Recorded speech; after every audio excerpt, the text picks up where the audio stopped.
Buenos días. Con motivo de los 70 años del Colegio Caldas, seguimos entrevistando a personas destacadas de su historia. Hoy nos acompañan los doctores Luis Alberto Briceño y Augusto Jiménez. Bueno, muchísimas gracias, Valentina. Por supuesto que sí, dos personajes muy destacados de la historia del colegio. Terminaron su bachillerato en la década del 60. Ambos son físicos y después hicieron maestría y estudios de posgrado fuera del país, en Estados Unidos, en Francia, en Suecia, en Japón. Y durante toda su vida fueron profesores de la Universidad Nacional, además investigadores, asesores del ICFES, en fin, ellos nos contarán más adelante todas estas funciones que cumplieron. Entonces les agradecemos muchísimo su presencia y procedemos a preguntarles, Valentina. Bueno, doctores, como primera pregunta, cuéntenos, ¿en qué año se graduaron del colegio? Luis Alberto. Valentina, buenos días para Valentina, para el profesor Ricardo, en general para todos los compañeros caldistas. Es un honor poder compartir con ustedes este rato y este espacio de su revista, de su tiempo, de su historia de caldista. Sí, yo me gradué en 1964, 28 de noviembre del 64. Augusto. Perfecto. Yo, antes que todo, muy buenos días y un cordial saludo al profesor Ricardo, a Valentina, a Luis Alberto, que hace ya bastantes meses no nos vemos, citas de Unisalud. Y como lo hizo el profesor Briceño, para nosotros fue un honor el haber sido y llevar en mente el ser caldista. Son los gratos recuerdos de cuando se era joven y terminé, si mal no estoy, un 27 de noviembre de 1965. 65. Como Perfecto. Caldas. Señor, un año después, sí. Más joven. Pues, Un año después. más adelante les tenemos unas preguntas porque sé que no solo se graduaron, sino que fueron bachilleres muy destacados. Y entonces, bueno, yo recuerdo que en una entrevista que le hicimos para la revista Perspectiva, que es una revista institucional del Caldas, al doctor Luis Alberto Briceño hace ya muchísimos años, él nos contó que vivió el momento en que el colegio pasó a llamarse Francisco José de Caldas. Quisiéramos conocer un poquito de detalle, cómo fue, qué otros nombres opcionales había para denominar al colegio, si es que se acuerda, o cómo participaron los estudiantes en esa decisión. Sí, gracias. Sí, es que me acuerdo. De mucho tiempo, sí. Sí, fue difícil para nosotros, para la familia, para mi papá, sobre todo, iniciar estudios en el Mariano Ospina Pérez, ¿sí? Había sido una época muy difícil políticamente. Mi papá era liberal, ¿sí? Y tenía que colocar a su hijo en el colegio Mariano Ospina Pérez. Eso no era fácil, ¿no? Claro. Pero bueno, era la única opción quizá, porque la otra era la Salle, y él tampoco coincidía con el clericalismo, y la industrial era muy buena institución, pero era más técnica, ¿sí? Entonces nos tocó en el Mariano Ospina Pérez, que afortunadamente ese año, en el 58, se inició todo un movimiento, creo que desde el gobierno departamental y en la misma institución académica del Mariano, para cambiarle el nombre. Yo estaba en quinto primaria, porque había primaria de ese tiempo ahí en el Caldas, sí, en el Mariano. Entonces se llamó a unas elecciones de estudiantes, profesores, no sé qué porcentaje le daba o qué peso tenían los estudiantes, los profesores, sí, pero recuerdo que estaba Miranda, Caldas, Villavicencio, muchos próceres sobre todo, incluso creo que hasta Eduardo Carranza como que figuraba en los posibles nombres del colegio. De todos modos, nos pareció a nosotros, iniciando, que Caldas había sido un personaje no solamente político y de cambio, sino que quizás era uno de los pioneros de la investigación y la ciencia en el país. Yo creo que era un hombre que venía perfectamente a caer en este momento en el colegio, y la mayoría de la gente votamos por el nombre de Francisco José de Caldas. Creo que por eso ganamos en el 58 y a partir de como en medio año ya, yo entré en el Mariano y terminé en el Caldas. Fue una cosa muy buena. Ah, fue así la cosa, obvio, claro, alcanzó a entrar en el Mariano. Ah, bueno, vale. Bueno. Doctor Augusto, ¿qué tan bueno era el nivel académico del colegio? Del nivel académico yo puedo decir que éramos orgullosos de pertenecer al Caldas, en especial porque en ese momento el colegio estaba catalogado como uno de los mejores colegios oficiales a nivel nacional y se equiparaba con, si mal no estoy, en los colegios de Nicolás Esguerra, Camilo Torres, decir en qué puesto estaba, clasificado o no, pero sí se reconocía como uno de los mejores colegios. Y no solamente por la calidad de los docentes, sino que realmente se podría considerar que los estudiantes eran muy disciplinados y en todo sentido, ¿eh? Disciplinados en el aspecto deportivo, en el aspecto académico, y ese también lo llenaba uno de orgullo, mejor dicho, saber de que se estaba en un colegio de excelencia. Considero que aún sigue siendo un colegio de primera categoría. Bueno, esa es la del 60, es la década en que cogió fama de estar entre los 10 mejores del país, tal vez a raíz de eso mismo. Y creo que ustedes contribuyeron a esa imagen porque fueron muy buenos estudiantes. Pero bueno, preguntamos otro datico importante. Ya que nombró de pronto a los profesores, ¿recuerda a algunos en particular, algunos profesores de esa época? Creo que en esa década estaba el vicerrector Mario Vélez. Creo que Mario Vélez fue un poco posterior. Ay, yo creo que entré al Mariano y el rector era un profesor Rey, me acuerdo, gordito, bajito, sí, pero...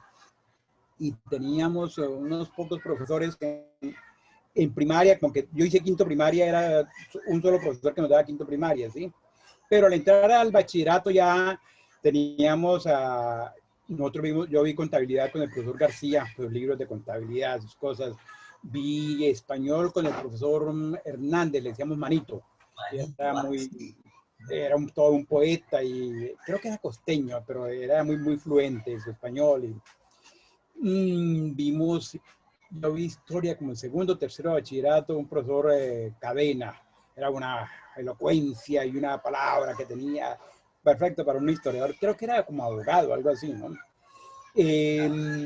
Nos daba religión el padre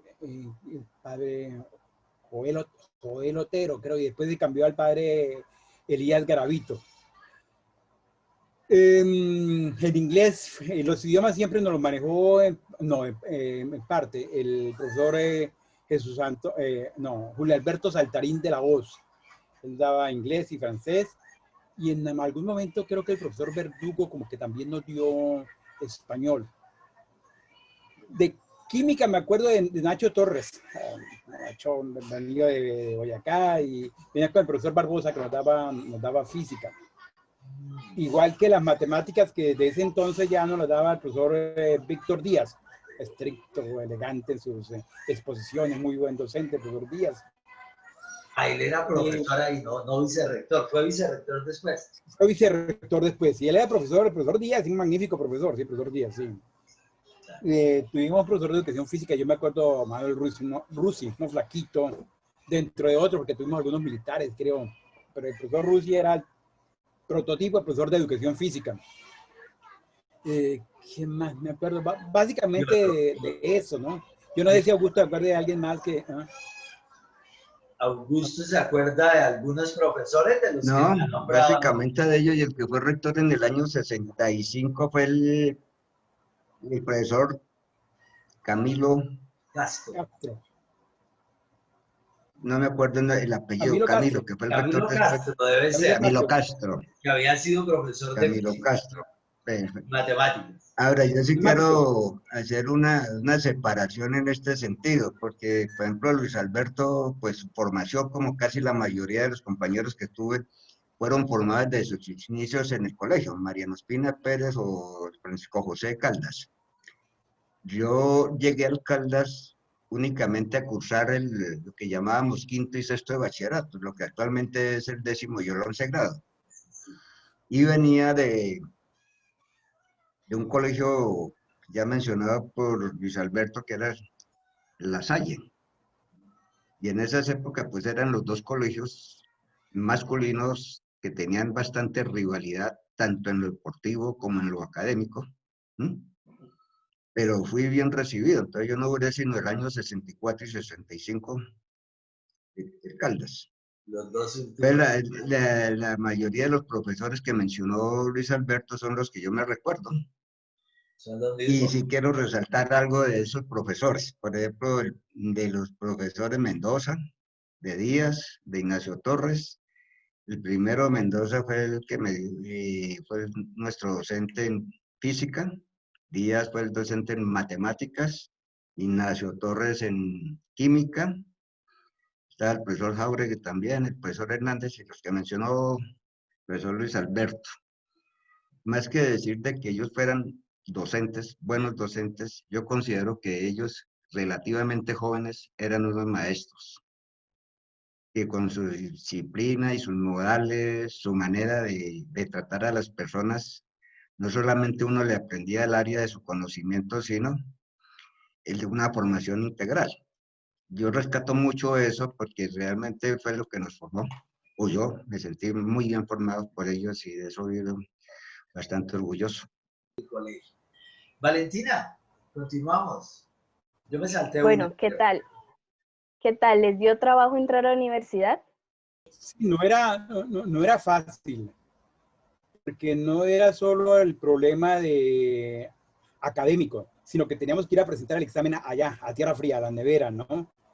Entonces el impacto era doble, teníamos que ser buenos académicamente y acomodarnos a la parte climática también y a la urbe que era Bogotá, ¿no? Y así era algo pequeño. Y sabíamos, era quizás la única opción que tenía uno era la nacional o nada, ¿sí? No era fácil, pues modestia, fuimos buenos estudiantes en el colegio, casi siempre, ¿sí? Pero yo sabía lo difícil que era y me preparé suficientemente bien para entrar a física. En ese tiempo no había un solo examen para entrar a la universidad, sino que cada carrera tenía sus propios exámenes, ¿sí? Entonces, para yo entrar a física, tuve que presentar examen de física, de matemáticas, de química, de inglés. Eran como 2 días por la mañana y por la tarde que presentaba uno los exámenes, ¿sí?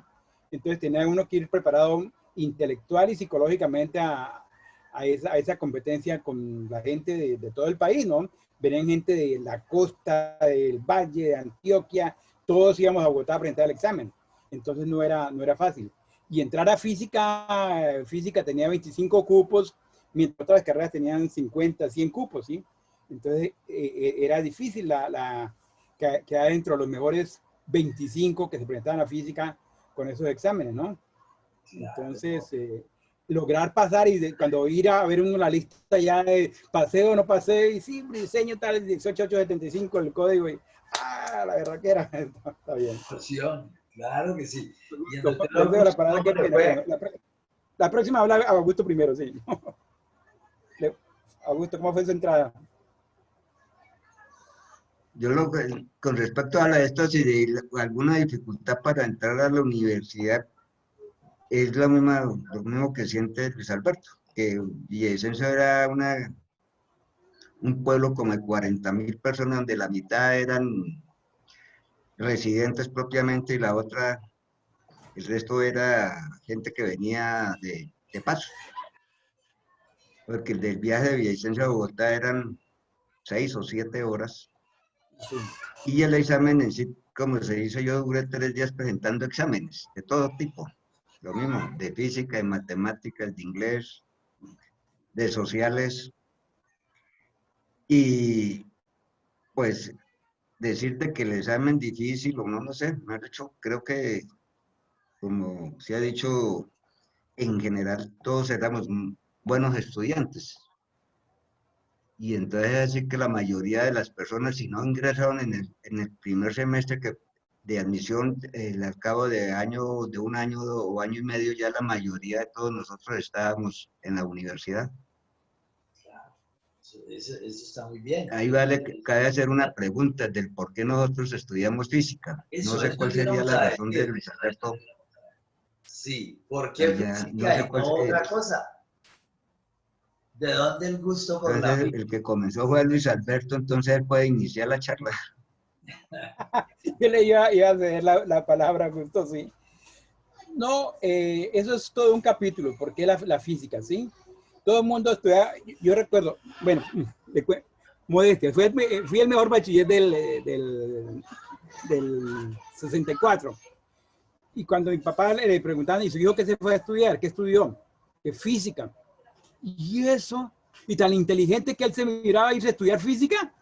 Ay, Dios mío, sí. ¿Por qué la locura de la física, no?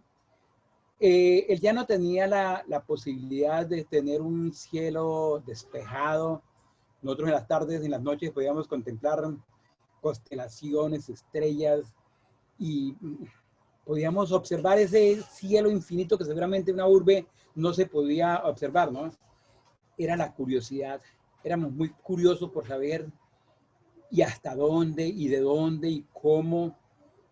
No teníamos el concepto mercantilista, ocupacionista de inmediatamente, sino era una curiosidad nata de poder entender un poco más el universo, de saber qué fuerzas gobernaban nuestro diario vivir y nuestro todo universo. Entonces yo creo que el llano en parte nos motivó, uno diría casi que a irnos a la astronomía, a la filosofía, a entender por qué, ¿no? Paralelamente se había producido un poco la revolución cubana y entonces de Estados Unidos venían toda una serie de invasiones culturales y educativas, llegaron Átomos para la Paz, todo a mostrar el reactor y cómo servían. De Estados Unidos hubo una exposición en Bogotá y del Colegio Caldas nos llevaron allá a esa exposición para ver un reactor, cómo era un reactor, cómo funcionaba un reactor, ¿no? Y eso me golpeó muy bastante también, de ver la potencia de lo que te había encerrado en un átomo. Y dije, esto tiene que ser lo mío, que va desde el más pequeño hasta lo más grande que pueda haber, ¿sí? Era una curiosidad, un deseo, una sed de aprender y de entender más el universo que nos rodeaban. Y aislándome un poco del ser abogado, médico, esto era una profunda convicción de poder estar uno más cerca de la naturaleza. Si uno fuera deísta, ya de entender mejor a Dios, de acercarnos más a Él, ¿no? Fue una fe en esa fuerza interior que tenía uno de conocer mejor y entender mejor el universo. Augusto, complemente, por favor. Y el doctor Perdón, Augusto, algo. Yo haciendo mi primer semestre, segundo semestre de No, física, vine al Caldas a darles una conferencia sobre relatividad, un primíparo y hablando de relatividad y de Einstein ahí en el colegio. Entonces a los de quinto y sexto bachillerato les hablaba maravillas yo de la física. Y por eso el pobre Augusto también cayó ahí en la física, creo yo, no sé. ¿Qué dice Augusto? ¿Cómo le fue? no, pues yo con el del porqué de la física, fuera de las cosas que dice Luis Alberto, también tuve a dos profesores que fueron los que realmente me indujeron a esto de la física, que fue el profesor Mendoza, que digo como una anécdota, los problemas y los ejercicios que nos mandaba, nos dejaba de tarea, los sacaba de un libro que se llamaba Cierre-Semansky. Y por el lado de la física. Y el profesor Díaz, como matemático, como docente, ellos siempre me inculcaron la cuestión de que yo era relativamente bueno en ese campo y me indujeron. Con el agravante de que recién comenzó Luis Alberto su carrera de físico, él nos fue a dar una charla allá al colegio. Claro que habló de todo, habló de matemáticas, pero no habló de física y me acabo de convencer a estudiar física. Y entonces, esas fueron las razones por las cuales entré a física, pero sí había un recelo en Villavicencio por la familia y por los amigos de la familia. Era que, como yo siendo tan raquítico, iba a ser profesor de educación física. No se tenía la idea de qué era la física. Claro, claro, no, y me imagino el promedio, todo el mundo aspirando a ser médico y abogado y tal, y usted les dio por ahí con los buenos resultados. Valentina, ¿qué pregunta tenemos? Bueno, Sí, doctor sí. Briceño, usted obtuvo la distinción de ser el mejor bachiller del Meta en el año 65. ¿Obtuvo alguna beca o algún reconocimiento? 64, creo. 64, Valentina, sí. En Sí. 64, sí, yo creo que ayudó a que la gobernación me diera un auxilio, una especie de beca para para la universidad, ¿no? Me dieron, creo que durante los 5 años de mi carrera, la gobernación me dio 180 pesos mensuales, ¿sí? Lo que es menos de una moneda de 200 ahorita. Eran 180 pesos mensuales que me llegaban, a veces me atrasaban y mandaban 320 o 480 en 2 o 3 meses y tocaba uno a tirar esos 180 pesos mensuales allá en la universidad, pero fue bastante y me ayudó mucho porque nosotros éramos 8 hermanos, ¿no? Y mi papá era un trabajador aquí oficial y no alcanzaba por 8 hermanos y fue bastante la ayuda que nos dieron con los 180 pesos mensuales. En el bachillerato también tuve un auxilio del municipio, me dan 60 pesos mensuales. Y entonces me fui a la universidad con 180 pesos, me triplicaron el auxilio por ser buen estudiante y entonces ya tenía 180 tuve de auxilio, sí. Pero sobre Yo le todo, debo mucho a mi país y a mi región, sí. bueno, y el doctor Augusto también fue ganador del concurso Coltejer, A lo que mejor es era bachiller. algo así como un antecedente del ITFES, ¿no? Era un tipo de prueba que tenía mucho prestigio y que patrocinaba la empresa Coltejer. ¿También ahí le dieron algún reconocimiento especial por haber sido mejor bachiller Coltejer?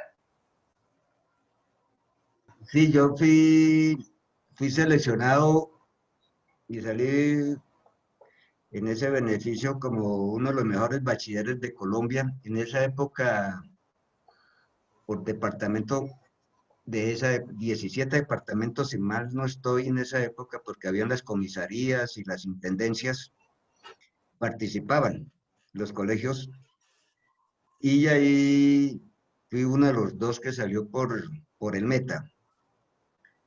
¿En qué consistió ese premio? Y consistió en un viaje por todos los 17 departamentos, por las capitales de los 17 departamentos, más en la Intendencia de San Andrés. Eso fue como más de un mes, alrededor de 30, sí, como un mes de viaje. Si había detrás de eso alguna beca o no,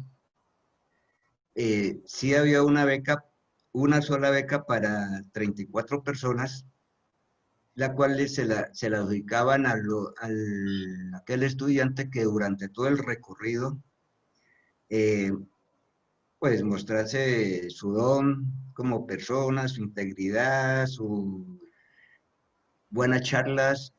Todos los días lo iban evaluando a uno los responsables.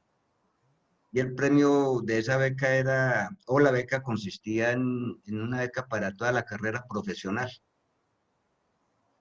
Esa beca se la ganó un muchacho de Bucaramanga, de Santander.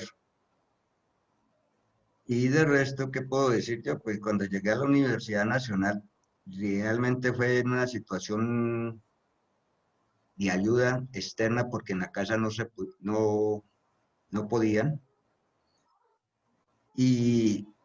Pero sí tuve unos buenos benefactores externos a la casa. Y con ellos duré como 2 o 3 años estudiando.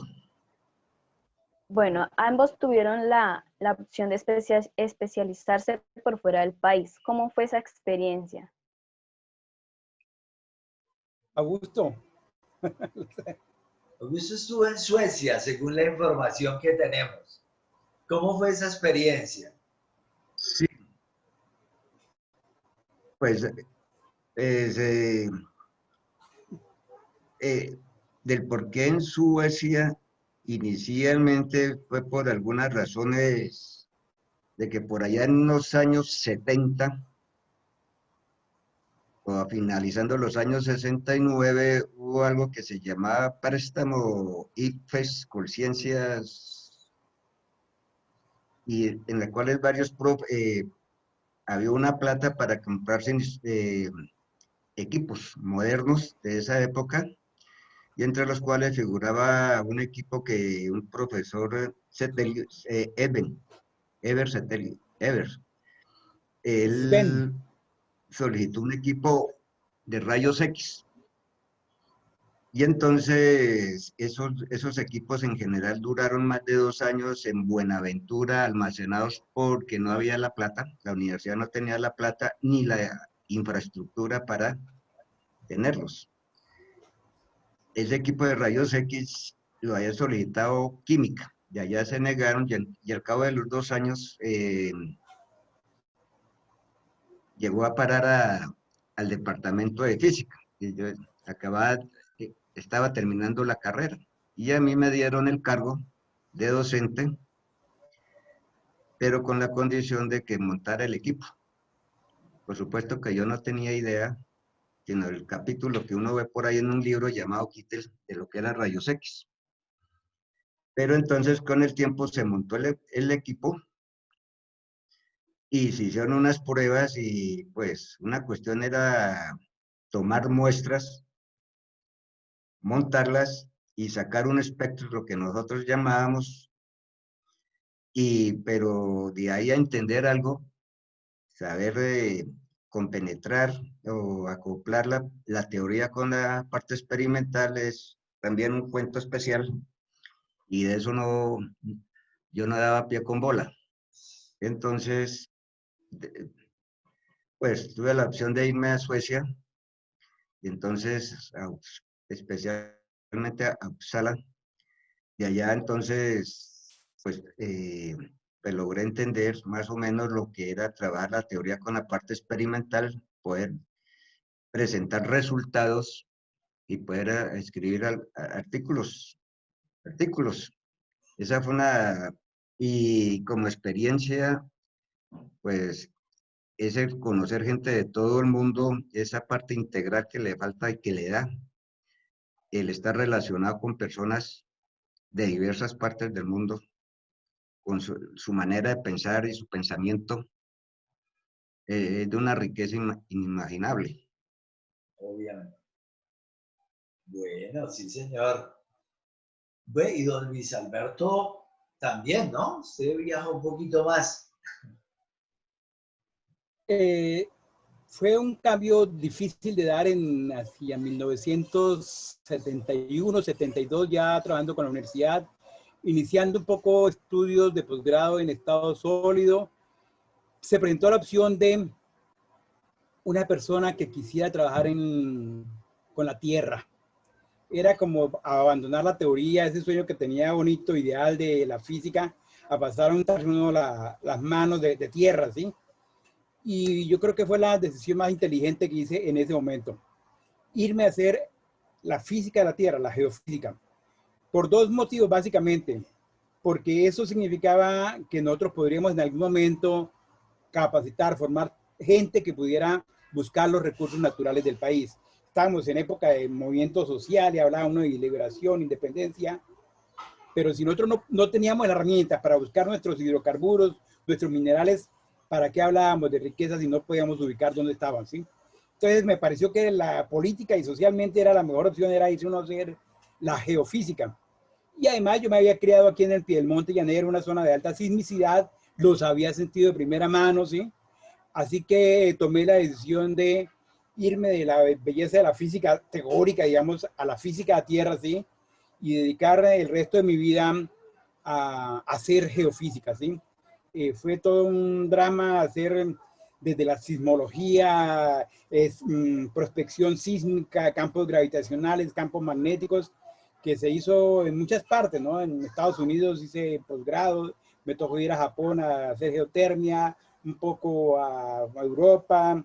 Bueno, fue todo un cambio, moverse uno oportunamente a hacer la física aplicada al conocimiento de la Tierra, su dinámica en los sismos y sus recursos, hidrocarburos, agua subterránea, petróleo en la Tierra, y fue una labor que todavía se está trabajando mucho con la geofísica, ¿no? Entonces, fue un motivo grande de cambiarse a hacer geofísica, lo cual significaba prepararnos porque no había nadie en la parte física que estudiara ese campo de una manera científica y profundamente, ¿sí? Bueno, y para estudiar en Japón o en Estados Unidos, ¿les tocó estudiar inglés? Del inglés, pues relativamente se salió bien del colegio, se tenía buen docente. En la universidad, como dice Luis Alberto, la mayoría de los libros venían en inglés, los de física en especial. Entonces ahí se aprendió a balbucearlo, medio a escribirlo, posiblemente hablarlo más difícil. En Suecia, pues antes de llegar a Suecia, estuve un poco de días en Boston, tratando de aprender un poco más. Y en Suecia, pues la relación era en inglés. Entonces, pues creo yo que actualmente para mí casi un 50 de una profesión la hace el idioma inglés. Me ha dicho la persona que manifieste, que hable bien el inglés, ya tiene un gran porcentaje de éxito en su profesión. Claro que sí. Sí, listo, don Luis. ¿Cómo le fue a usted? ¿Cómo le tocó decir en inglés? Bien, gracias, sí. El inglés del colegio, digamos, pasaba, ¿no? Pero no era suficiente casi que para... Teníamos las bases, ¿sí? Tocó de todos modos profundizar en institutos particulares, a pesar de que en la universidad estudiamos también más alemán, inglés, pero yo me sentía muy pobre para desempeñarme, hacer presentaciones, y me tocó acudir a centros particulares.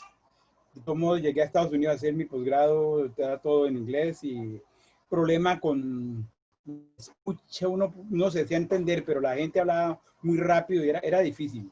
Entonces no fue fácil la adaptación a hacer uno a competir con los ingleses, y le daban, por ejemplo, en las evaluaciones el mismo tiempo para ellos que para uno, ¿no? Entonces era muy difícil la competencia, tener uno que redactar todo en inglés, y los otros muchachos también, pues no era igual, la pelea no era igual. Ya, yo Pero tuve una ventaja que fue esta. En Suecia o en Europa se habla mucho del inglés británico.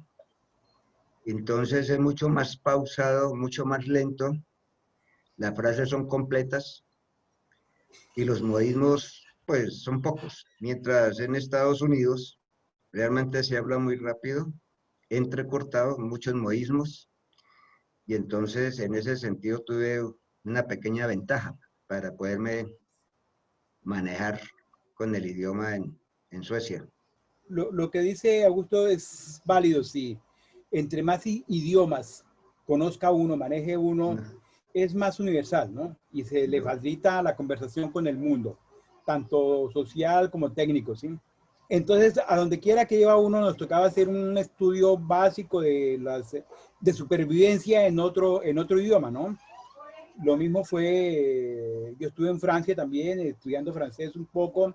En Estados Unidos estudié francés, y me sirvió también. Y después estuve en Grecia, también tuve que ir con algunos conocimientos muy básicos para defenderse uno en griego, ¿no? Y en portugués y en italiano, pero lo que decíamos, entre más tenga uno conocimiento de lenguas modernas, internacionales, es más fácil la lucha y la supervivencia, no solo en la parte científica, sino en la parte social, sí. Bueno, para ir cerrando, ambos trabajaron mucho tiempo en la Universidad Nacional. La Nacional sigue siendo reconocida como una de las mejores de Latinoamérica. Y el trabajo que se realiza allí en este campo de la ciencia todavía sigue siendo muy bueno en el campo de la investigación o ustedes creen que ya no tanto. Sigue siendo Depende de la regla con que se mide lo que se quiera medir, ¿sí? Pero si no es la mejor universidad del país, en todos los campos lo es, digamos, está en las tres primeras, ¿sí? En la parte científica, publicaciones, grupos de investigación, es la mejor universidad del país, una de las mejores a nivel latinoamericano. Si vamos de pronto a medir la facilidad con que se emplean sus profesionales, puede que haya Universidad de los Andes, universidad, si eso es el índice con el que se mide, ¿sí? De todos modos, en cuanto a ciencia, investigación, yo creo que sigue siendo la mejor. En la parte física tenemos en la Universidad de los Andes, creo que en la Antioquia, en la Nacional, estamos dentro de las tres mejores. En algunos campos, de pronto la otra tiene mejores publicaciones, ¿sí? Pero es la referencia a nivel nacional en investigación, grupos de investigación en la nacional. En la parte mía, por ejemplo, de geofísica, es lo único que hay a nivel nacional, ¿sí? Entonces, no hay con quién competir. Claro. La parte de Valentina, geofísica, ¿no? Valentina, Señor. la 10. Bueno, doctores, ¿cómo ven ustedes el desarrollo y el interés por la ciencia en la Colombia actual? No es fácil. El desarrollo científico requiere de gente, de instrumentos, herramientas y fines muy claros. Y en el país, la parte de gente, del capital humano, ¿sí? Es tan difícil. El país está tan corrupto, ¿sí? Está vuelto nada. ¿Y de dónde saca uno ese capital humano para allí? Yo creo que hacer ciencia en un país politizado, degradado, en donde no hay valores, es tan difícil. Puede que haya una labor titánica de algunos supermanes, superhéroes ahí, pero no es suficiente. Tenemos que crear la ciencia desde abajo, desde la primaria, la secundaria, crear esa motivación. Cuando uno crea la motivación, así mismo se va a abrir la necesidad, ¿sí? Pero yo creo que un poco de gente loquita por allá haciendo ciencia y a nadie le interesa, a nadie, todo el mundo cree, o bien en la religión o bien en la política, y la ciencia no vale para nada, ¿sí? Es muy difícil que alguien haciendo ciencia pueda cientificar el país, ¿no? Hay que tener un receptor. Entonces, por más que uno trate arriba, yo creo que tiene que ser una labor muy holística, dice, muy integral, ¿sí? Hay que comenzar en la primaria, secundaria, y luego si esos héroes, esos científicos que se dan, van a volver con mayor facilidad, ¿sí? Pero la política evita que eso se dé porque la plata está mal dirigida, ¿sí? Es una labor a largos años que nos toca luchar, no solamente haciendo la ciencia, sino concientizando a la gente, divulgando y formando mejores profesores. No digo que lo que tenemos sea malo, pero hay que generalizar que sea un país científico. Y eso no es fácil, ¿sí? Hay labor de titanes, pero tenemos que ampliar esa labor de titanes y ampliar la base. Las herramientas puede que cada día se estén dando mejor y haya más herramientas, pero no es fácil. Es una tarea muy difícil hacer ciencia en Colombia. Perfecto, sí señor, esa es la impresión que le da a uno. Por último, ¿qué les podemos decir a esos jóvenes, así como Valentín, a los jóvenes del colegio hoy? Son muchachos que igual están sometidos a eso que decimos, pendientes de las redes sociales, bombardeados por los medios de comunicación, con unas expectativas que a veces son muy faranduleras y no realistas. Pero ustedes que son gente que ha trabajado en este mundo de la ciencia, pues, ¿qué les podemos decir? Un último mensaje. Bueno, yo desde por acá, después de haber salido del colegio hace más de 50 años, sí tengo la esperanza de que las cosas en un futuro próximo cambien, que podamos adaptarnos a las nuevas tecnologías educativas que conllevan todo lo que está sucediendo, que hay que luchar por Colombia, mm, una Colombia más igual para toda la gente, para todos los seres humanos. Y el mensaje es seguir luchando, ir en búsqueda de una paz, y que ese aprender a tener la paz pues requiere de mucho tiempo, muchos años, pero que hay que empezar a construir. ¿Listo? Don Luis Alberto. Señor, soñar sí se puede, soñar hay que hacerlo, soñar en grande, ¿sí? No temerle a soñar, ¿sí? Yo digo soñar es más el entusiasmo, son las ganas que uno le meta, ¿sí? Por encima de todo es una berraquera, unas ganas de querer ser alguien, algo, por encima de todo. No tenerle miedo a hacer el oso, a caerse, mientras no se quede caído, levantarse. Yo digo, sí se puede. Yo creo que el mensaje que podemos mandar con Augusto es, lo pudimos, lo hicimos, ¿sí? Usted también lo puede, joven, si quiere. Hay que tener un sueño muy clarito y luchar por ese sueño. Van a haber impedimentos, van a haber caídas, pero tiene que seguir uno adelante, nunca quitar de la vista que se va hacia allá uno, contra viento y marea, luchar, ir motivado. No es nada fácil, pero si no se hace, si no se sueña, si no se intenta, nunca se va a lograr, ¿sí? Entonces yo creo que aquí en Villavicencio, en el país, podemos hacer ciencia, podemos producir y tenemos que tener unos sueños muy grandes y luchar por ellos permanentemente, a toda costa. No importa que haya un fracaso hoy, mientras uno no se quede en ese fracaso, hay que seguir siempre hacia adelante, ¿sí? Uno puede. El mensaje mío es, muchachos, sí se puede y ustedes lo pueden, pero no es fácil. El camino no es fácil, las cosas buenas no son fáciles. Hágale, con berraquera y algo se llega. Muchas gracias a ustedes. Bueno, de esta forma estamos llegando al final. Les agradecemos enormemente su presencia. Lástima que no tuvimos muy buena conexión con el doctor Augusto. Ese internet estaba muy lentito. Pero bueno, ha sido un gusto y pues les agradecemos enormemente su tiempo y sus consejos y su información sobre el colegio.